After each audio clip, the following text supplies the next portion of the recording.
Good morning, Real Progressives. This is Steve Grumbine. I am asking you all to consider what a future like tomorrow could bring if we could get rid of the lie that federal taxes fund spending. Every time you see a politician, from Bernie Sanders to Jill Stein, talking about how we will fund initiatives, how we will pay for them with taxes, how we will pay for them with cuts to the military or cuts to whatever other spending program we disagree with. When we hear that, it automatically conjures up the idea that we taxpayers are actually funding these things, when the reality is that our nation's government spends that money into existence. Now, I talk about this frequently because it is the most important economic issue of our times. This has been going on since 1971, and actually since 1946, when Beardsley Ruml came out and said to everybody, hey, taxes for revenue are obsolete. A monetarily sovereign nation doesn't have to tax to spend money. So how do we get these politicians who actually do know the truth to stop telling us lies? Well, part of it is, think about it. Dr. Jill Stein came out, for example, and said she'd like to have an independent review board testing vaccines. She didn't say she's against vaccines. She didn't say that she's an anti-vaxxer. What she said was she'd like an independent review board to test vaccines. So what happens? You got the press telling lies, you've got everyone telling lies. So imagine if Dr. Jill came out and said, hey guys, guess what? Taxes don't fund spending. What do you think that they would do to her? How do you think that they would eviscerate her, call her a loon, call her crazy as can be? I mean, think about it. Many of you all still believe taxes fund spending on the federal level.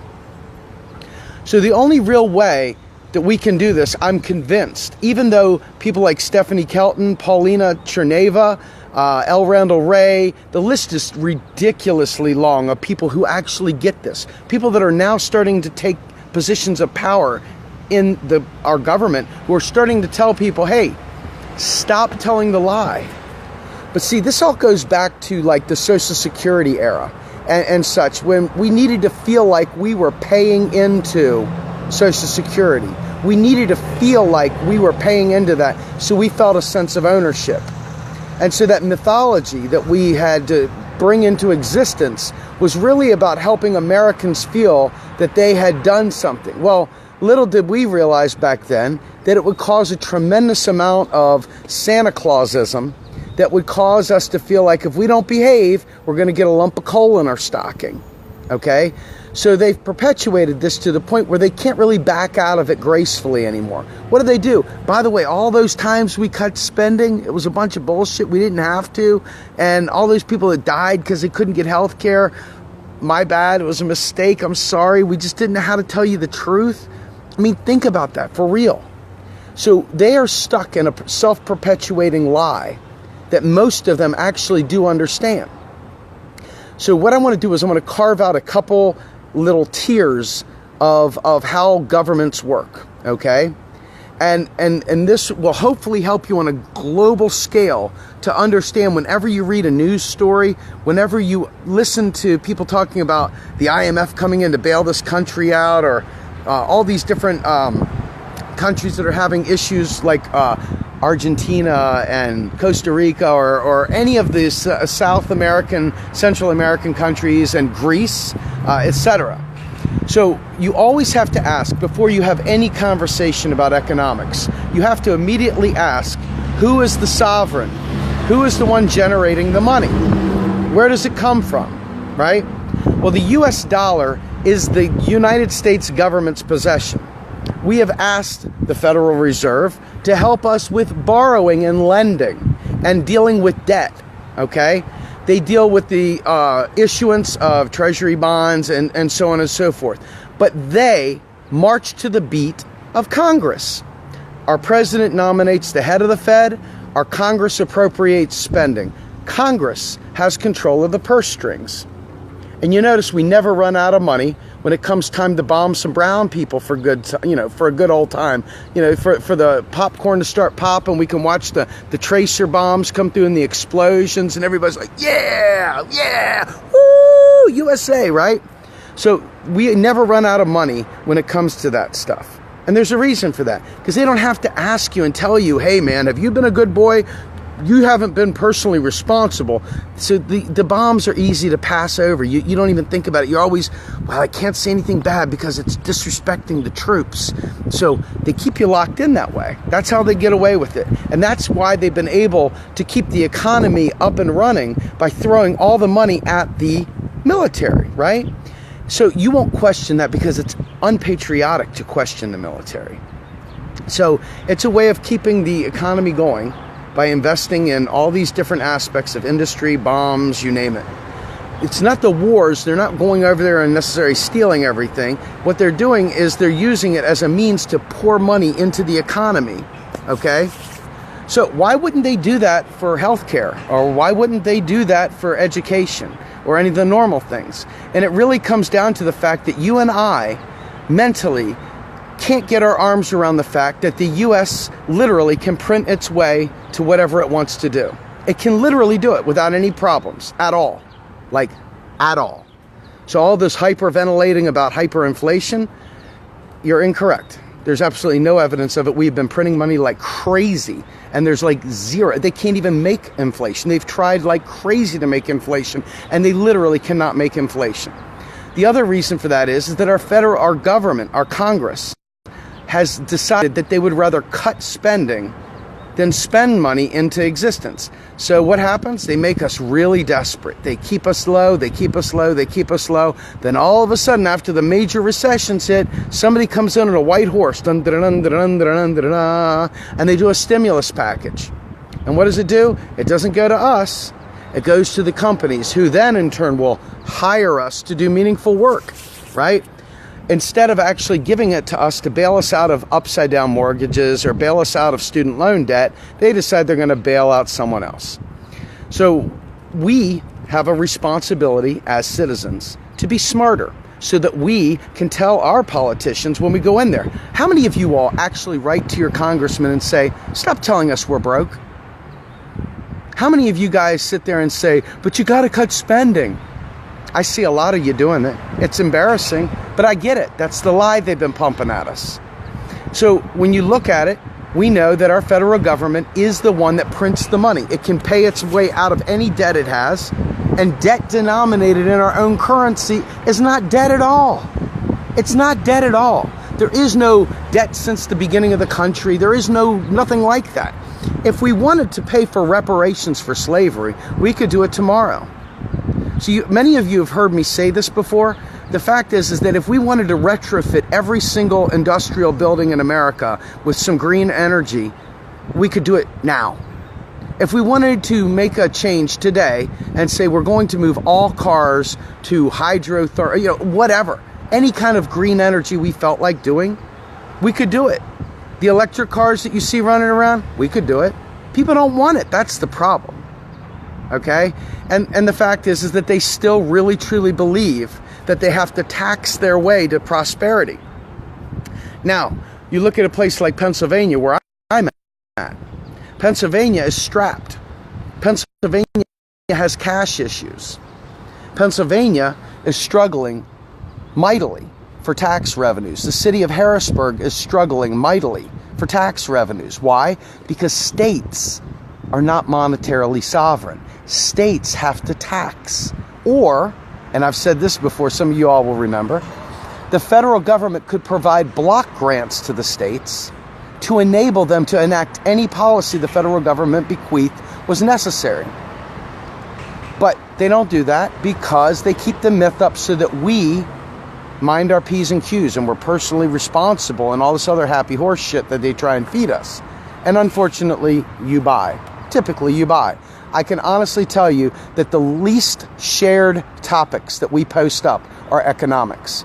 We post stuff that is very, very, very much in layman's terms, but the minute people see the term economics, they start losing their stuff. They just go, oh man, it'll get 9 likes, it'll get maybe 3 comments, maybe it'll get shared twice. Why is that? Because people are petrified of economics. They don't even get it. They don't understand it. They understand their checkbook. So guess what? It's checkmate. They keep you locked in because you're too, I mean no disrespect, you're too ignorant about economics, so you just kind of say, well, I know if I don't have enough money in my bank account that I can't buy something, so the government should be the same way. Wrong. No, they shouldn't be. So Jill Stein is offering up buku Green New Deal, right? Let's be fair. Jill Stein's a real uphill shot at getting in there, right? We're not talking about, just right on in the White House. We're talking about a steep incline that we'd have to work our asses off for. And I'm not sure I see enough people actually doing that to make it happen. There's a challenge to you guys. If you really want to see these changes, you got to do things a little differently, right? Both understanding economics and actually fighting for the next progressive in line. So when Jill Stein says she's going to do all these wonderful things, get us onto green energy by 2030 and so forth, what do you think she's actually saying? Do you think she's saying she's going to literally tax us into that? No, she knows we can't do that. Bernie, when he offered up his $33 trillion in spending, you do the offset, look at the taxes he suggested, it didn't come close. It didn't come close. It was bona fide deficit spending. So what do you think causes us to tell the lie about deficits? Why do you think people still brag about Obama cutting the deficit, which is the private sector savings that allows us to have loose cash, that allows us to live, that allows us to take a vacation day without freaking panicking? Why do you think people are celebrating Obama cutting the deficit? Think about it for a minute, because it's really important.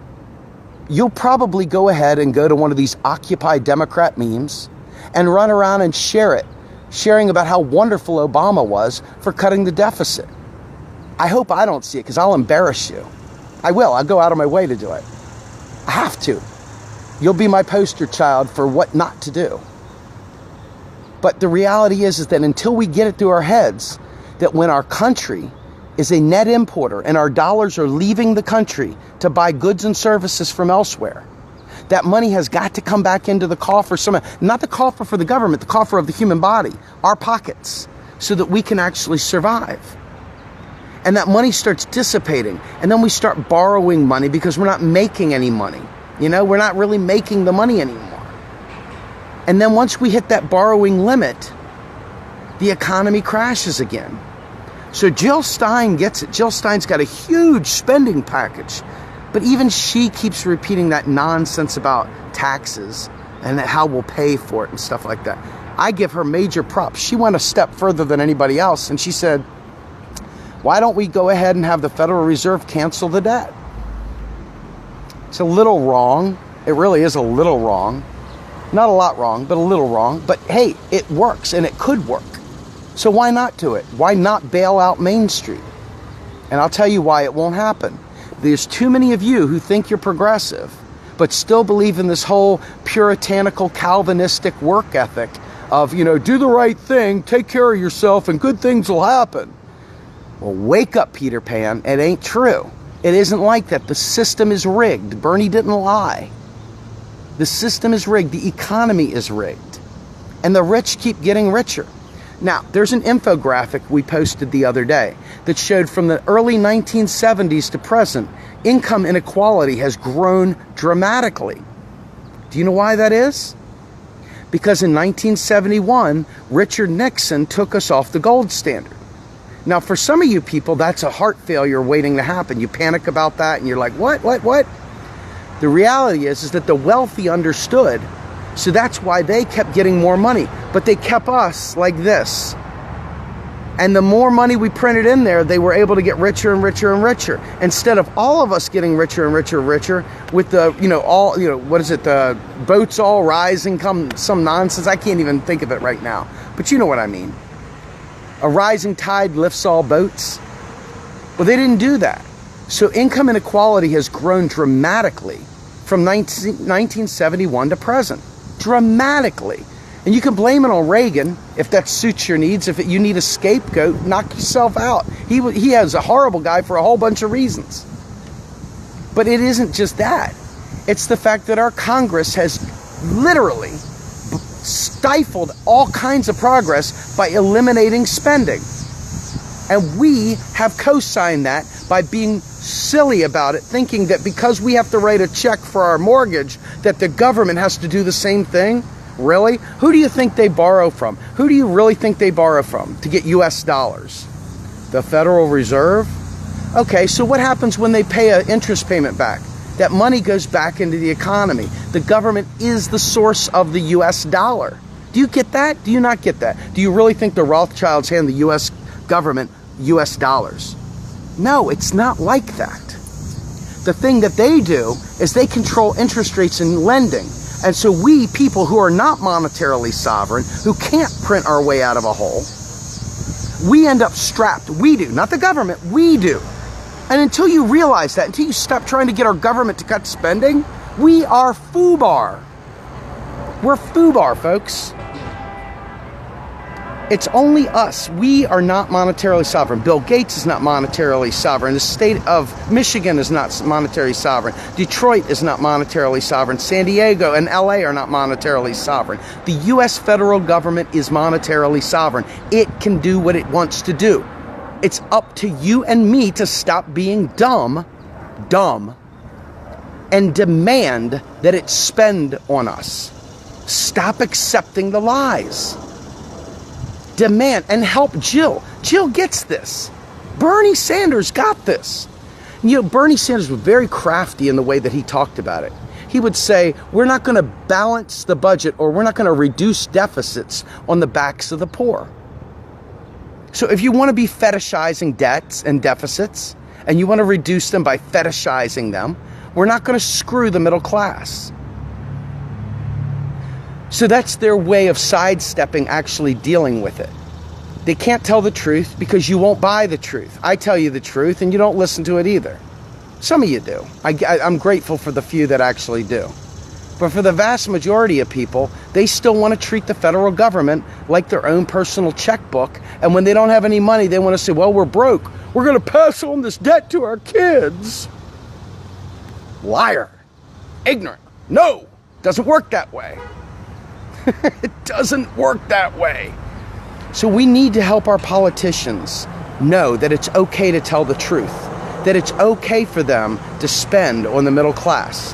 We don't have to cut spending to be able to spend on us. If we stop trying to cut to spend, we would be okay, because then we could talk about spending and we could talk about what the priorities are. Instead, you always conflate spending on us with having to cut somewhere else. So what do? You get resistance. You get resistance, and it cock blocks everything we want to do. Keep them separate. Taxes are not for spending. Taxes are for inflation, for driving the value of the US dollar. Okay? They're to keep things at a stable level. That's what taxes do. They purge excess reserves from the Federal Reserve. They do not fund jack diddly. Nothing. Not nothing. There's no piggy bank with dollars from your tax dollars in there. They are literally purged from the system. Period. Full stop. But yet you'll continue telling people that your hard-earned tax dollars are paying for Keisha's Obama phone. And you'll be worrying about, well, I don't want my hard-earned tax dollars paying for, whatever. Wrong fight. That's not the fight to be having. The fight to be having is demanding that they spend on us so that we're whole. And then we can worry about prioritizing, shifting the way they spend. It's not cutting spending that's important, it's shifting the priority. And until you get that, we're screwed. We're FUBAR. And our politicians will be petrified to tell you the truth because they're afraid that you'll call them batty, and the mainstream media will call them batty. Reality is, there are really, really solid economists out there that understand federal financing from 1971 to present. And I can rattle them off for you. Stephanie Kelton, L. Randall Wray, Warren Mosler, William Black, James Galbraith, Paulina Cherneva. The list is long. Steve Keen from Australia, Roger Malcolm Mitchell, Bill Mitchell. The list is long. But if you keep listening to Paul Krugman, he'll have you poor till you die. That's right. Help our politicians help us. Stop repeating the lies. This is Steve with Real Progressives, hoping you have a great day.